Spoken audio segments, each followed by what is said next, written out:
Hai guys, balik lagi sama aku.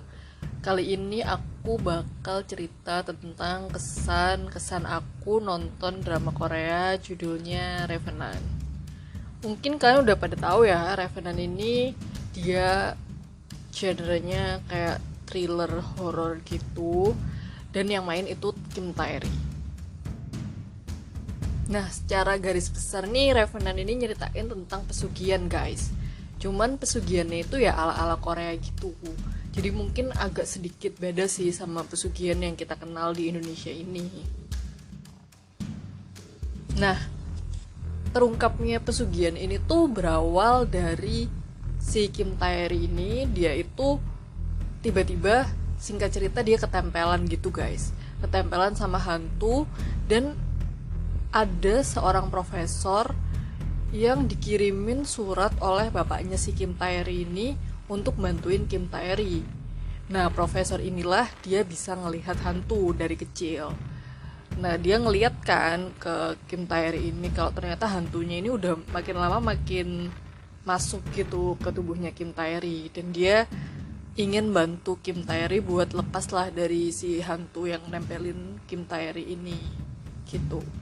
Nah, berawal dari situ akhirnya kita diajak untuk memecahkan misteri-misteri gimana caranya, kok bisa sih Kim Tae-ri ini ketempelan hantu itu, terus gimana caranya ngusir si hantu itu, dan apa yang diinginkan si hantu itu, kenapa dia kok nempelin si Kim Tae-ri. Nah, di sisi lain si profesor ini namanya Profesor Yeom Hae-sang. Nah, profesor ini tuh dia juga pengen menguak gitu kematian ibunya waktu masih kecil. Jadi si ibunya ini lagi di sebuah penginapan gitu berdua sama si profesor ini, dan kemudian tiba-tiba si ibunya ini bunuh diri, gantung diri gitu. Nah, si profesor ini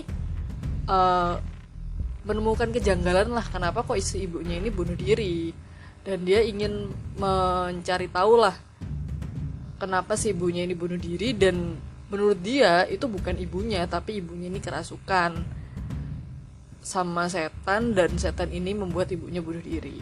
Nah, gak sendirian, si profesor ini tuh dibantu sama seorang detektif yang juga penasaran tentang kematian ibunya ini. Nama detektifnya tuh Moon Chun.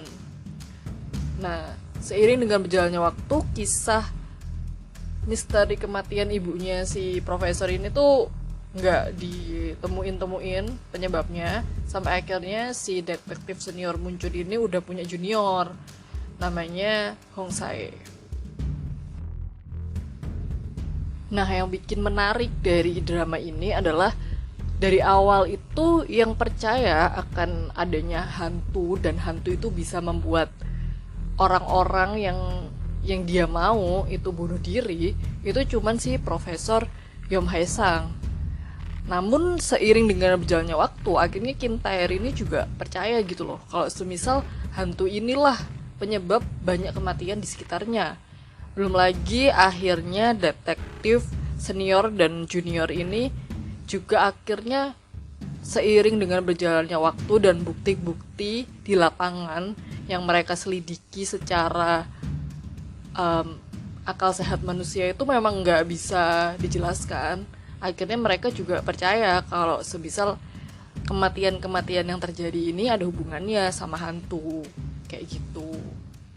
Nah, mungkin kalau aku ceritain detail banget bakalan panjang banget sih, karena Revenant ini ada 12 episode. Jadi mungkin aku akan lanjut ke sesi kesan-kesan aku setelah nonton drama ini ya.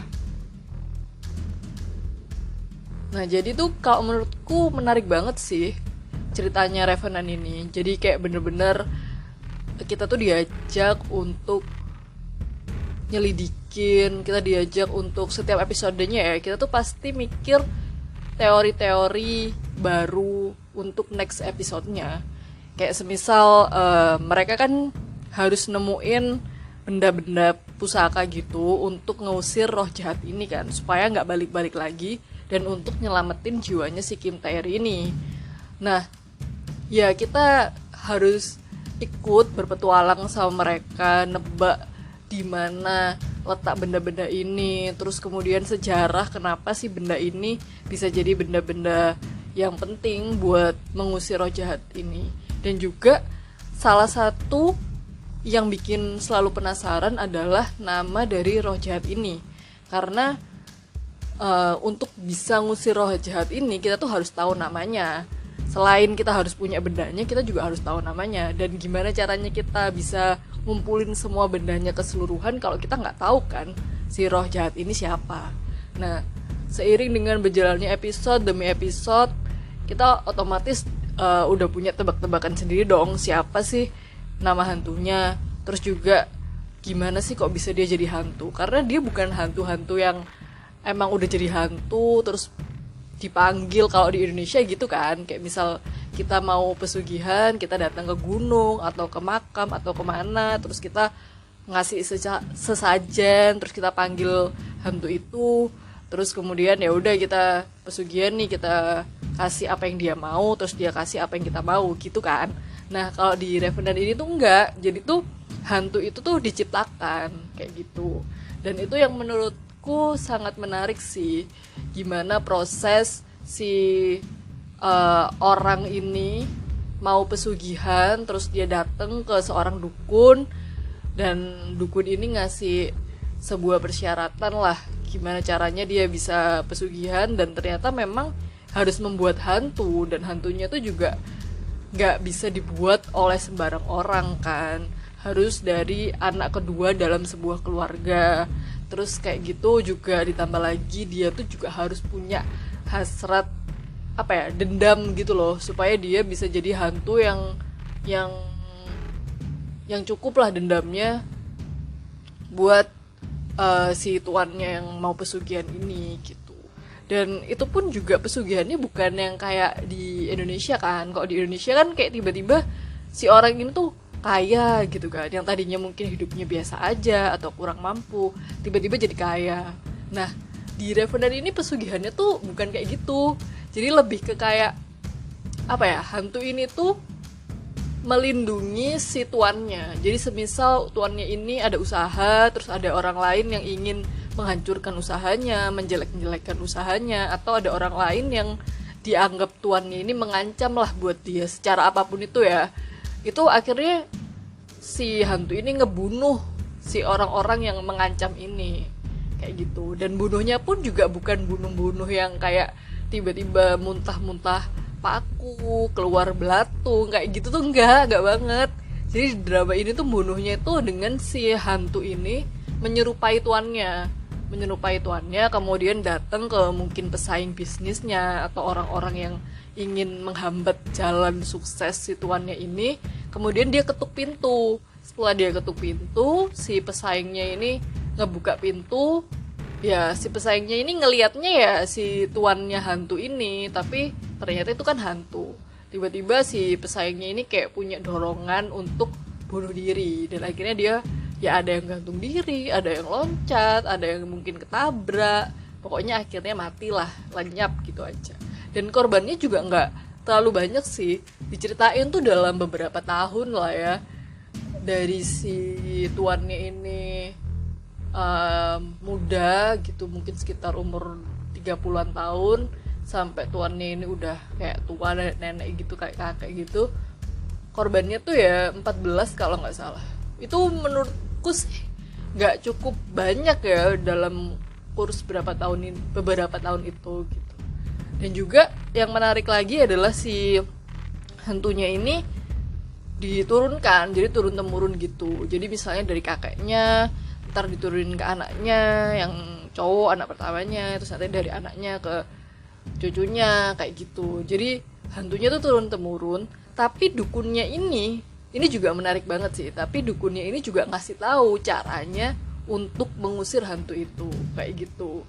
Dan kalau semisal caranya itu ada yang salah atau pokoknya nggak tepat lah sama instruksi yang dikasih si dukun ini, itu tuh bakalan menimpa musibah orang itu. Jadi semisal nih si profesor ini mau ngusir hantunya kan, nah tapi ternyata dia salah langkah. Nah itu malah profesornya yang kena. Jadi bener-bener harus sesuai sama cara-cara yang dikasih tahu sama si dukunnya ini. Nah di seluruh episode Revenant ini kita bener-bener diajak untuk nyari barang-barangnya, kita diajak untuk mengungkap siapa sih nama hantunya ini. Terus kita juga diajak ngelihat ke belakang gimana sih proses penciptaan hantu ini. Dan menurutku si proses penciptaan hantu ini tuh agak-agak sedih juga sih sebenarnya gitu kan. Apa ya, mungkin aku spoilerin dikit kan. Jadi si hantu ini dia kan dulunya manusia kan, manusia biasa. Dia itu dikorbankan lah sama keluarganya dan sama satu desa tempat tinggalnya, karena mungkin keluarganya ini dan satu desa itu udah kayak buntu banget dalam keadaan ekonomi yang susah. Bukan cuma keluarganya yang ekonomi susah, tapi satu desa itu semua ekonominya lagi susah. Jadi akhirnya ketika ada seorang yang kaya raya ingin pesugihan di situ dan bisa ngasih uang buat kelangsungan hidup satu desa, ya otomatis satu desa itu maulah dalam tanda kutip ngejual anak ini untuk dijadikan hantu si keluarga kaya ini. Gitu deh. Jadi ya apa ya, sedih juga sih sebenarnya perjalanan si orang ini buat jadi hantu itu sedih. Cuman kan ya gimana ya, si Kim Tae-ri ini juga harus lepas dari si hantu ini karena memang pada akhirnya juga nyawanya Kim Tae-ri sendiri yang terancam gitu. Nggak cuman nyawanya orang lain, tapi nyawanya Kim Tae-ri yang akan terancam di sini kayak gitu. Dan terus akhirnya seiring dengan berjalannya waktu juga si profesor akhirnya tahu tentang gimana ibunya bisa mati waktu itu. Terus juga para detektif ini juga akhirnya percaya kalau memang ada unsur hantu di dalam pembunuhan yang terjadi dan kaitan-kaitannya itu. Seru banget sih sebenarnya tuh kalau misalnya apa ya, kemarin-kemarin aku nonton ongoing itu kayak bener-bener banyak teori-teori yang ada di otakku tentang ya banyak hal sih, semuanya gitu. Dan di sini juga dibilang ada romansnya juga ada, cuman dikit banget, sangat-sangat dikit banget. Bener-bener apa ya, fokus banget ke penyelidikan dan itu bener-bener seru sih menurutku. Dan yang pasti aktingnya Kim Tae-ri ini bener-bener luar biasa sih. Di sini tuh dia tuh bener-bener jadi karakter yang bisa sedih, bisa marah, bisa desperate, bisa depresi juga, bisa gemes, takut. Terus juga waktu dia kesurupan si setannya ini bener-bener ya serem juga. Pokoknya bener-bener apa ya, the best banget lah Kim Tae-ri di series ini tuh. Beda banget waktu dia, mungkin terakhir kali aku lihat dia itu di film Alienoid. Terus juga aku pernah lihat dia di The Handmaiden, itu bener-bener beda banget. Yang ini tuh kayak apa ya, ekspresi yang dia tampilin tuh jauh lebih banyak, lebih beraneka macem, dan juga lebih dapet aja sih feel-nya. Kayak gitu, aku bener-bener suka banget sih sama drama ini. Dan kalaupun misalnya kalian mau nonton atau mungkin lanjut nonton atau udah nonton, kalian bisa banget buat apa ya, discuss sama aku di question box atau mungkin di Instagram juga, di komen atau di DM juga. Bener-bener seru banget sih. Atau mungkin kalian punya rekomendasi drama buat aku yang genrenya sekitaran kayak gini, itu aku suka banget sih. Oke, mungkin buat drama Revenant kayak gini sih kesan dan pesan aku. Ini salah satu drama yang menurutku pantas banget sih buat ditonton, dan kalian harus nonton sih buat tahu keseruannya dan gimana aktingnya Kim Tae-ri yang bagus banget ini. Oke, see you di next review. Bye.